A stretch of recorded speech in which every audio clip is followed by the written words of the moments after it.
for the next episodes, I would like to focus a bit on what is found in and around the Aegean Sea. Every search for Greek pottery will deliver a load of pictures of ceramics with a swastika, and often they will be classified as Minoan items. But before going to the Bronze Age full force, first is the dominant Neolithic culture in the Aegean. Some may be familiar with is that of the Cycladic Isles. Some historians are of the opinion that this culture is the predecessor of the Minoans from Crete, and their stylized flat arms figurines are very typical and were probably highly valued also back in the day. Cycladic marble statuettes like these have been recovered in Crete and mainland Greece. Many have been found buried with the deceased as grave goods, and I personally think that their artwork reflects a high sophistication and awe simplicity. Some people list one of or a small number of cycladic ceramics when mentioning Greek swastikas, and I noticed someone used the word swastikoid for these decorations, and I think that's just fine. But this is the point where I initially moved on, leaving this vessel for what it was. As far as I know, there are no swastikas that are simple, like these later examples among the archaeological troves of the Cycladic Isles.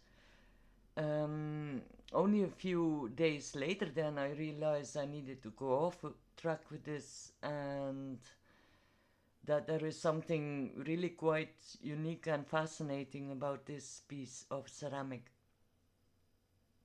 The vessel shows a fourfold pattern around the central sun, with an additional fish in each of all directions. I was considering the four winds as the meaning of the four spiral figures. The fish may be pointing to the daily scenes of a people that urbanized a group of islands in the Aegean Sea. When checking if there are similar vessels, and if so, if they also display prominent versions of the number 4, I found out that the story of these so-called frying pans goes way beyond all that. There are more than 100 ceramic vessels, similar ceramic vessels found all around the Aegean. Also in Alasa Hayuk, West Anatolian mainland, and those who watched the last episode might recall this as the finding place of the Hittite standards, those sun discs. A similar bronze vessel was also recovered there, but all of the recovered vessels are either attributed to the early Cycladic culture from the 3rd millennium, or they are said to be copies thereof. The name frying pan points merely to their shape. None of those vessels found so far have ever been used to cook or burn anything. Their shape is mostly round. Some of the vessels have a concave bottom, with a handle showing a symbolic representation of a pubic triangle. The majority of the vessels that were recovered had a clear feminine mons pubis.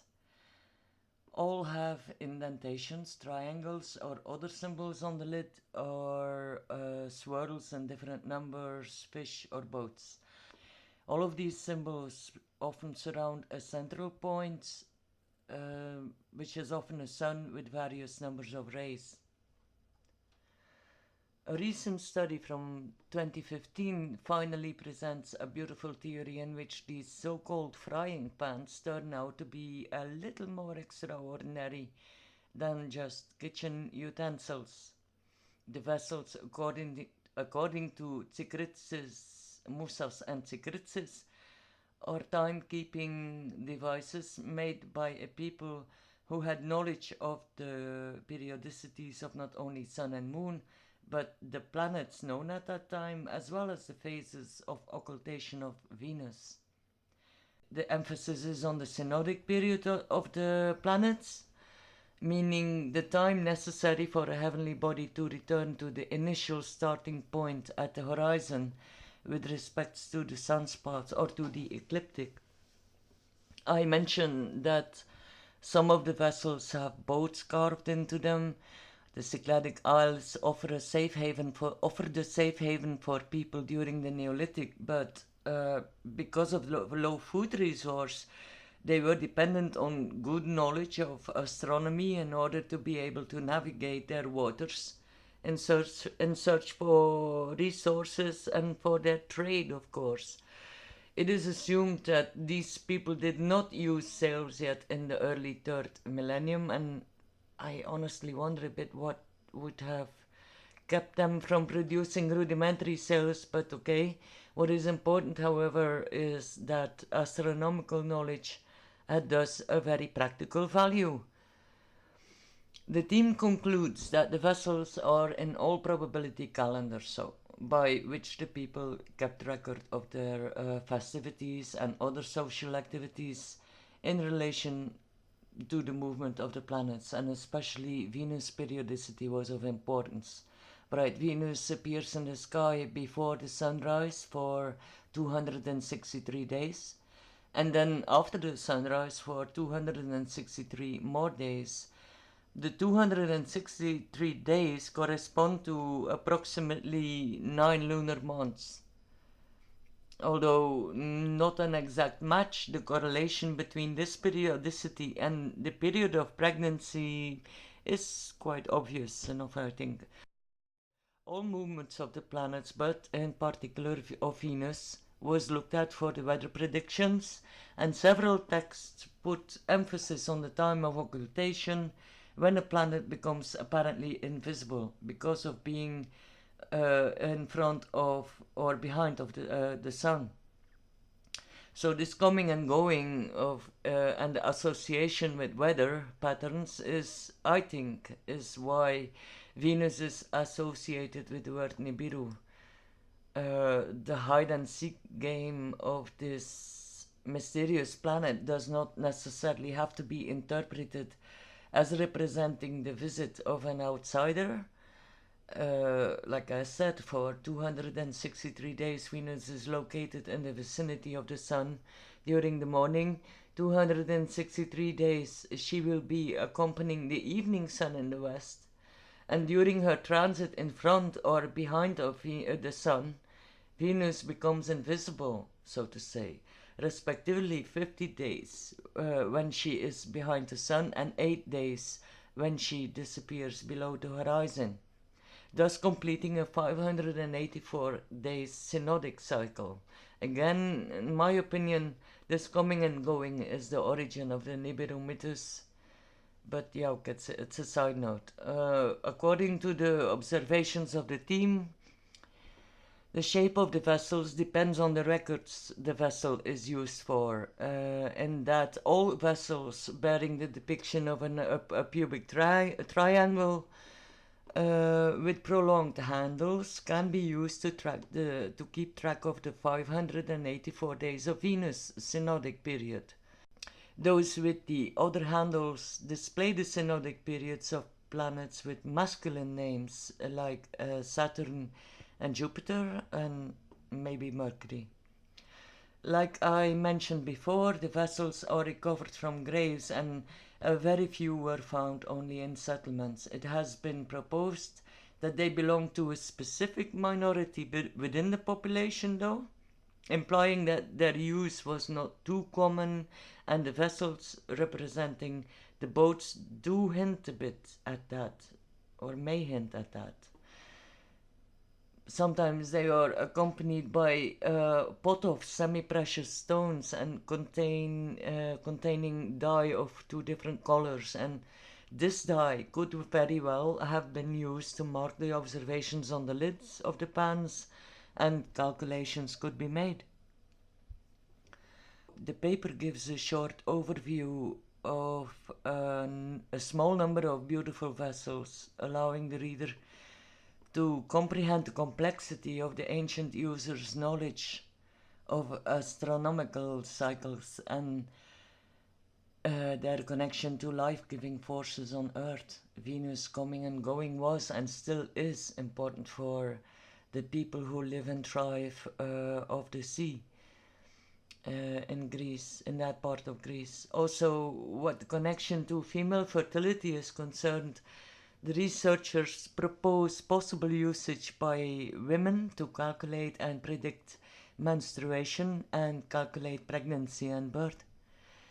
There is only one vessel, much larger than the others, that has a clear depiction of a male pubic triangle. It has 780 impressed symbols that could be found on it, and the number of days, and this corresponds to the number of days of the synodic period of Mars. So this particular vessel can be used to track the synodic periodicity of Mars, but sadly the team does not go as far as to propose a possible practical use of this span compared to the other ones. This very nice specimen here, it's in the Louvre, is a bit exceptional because it has a 9-pointed star in the middle, which is rather unusual on a Venus tracker.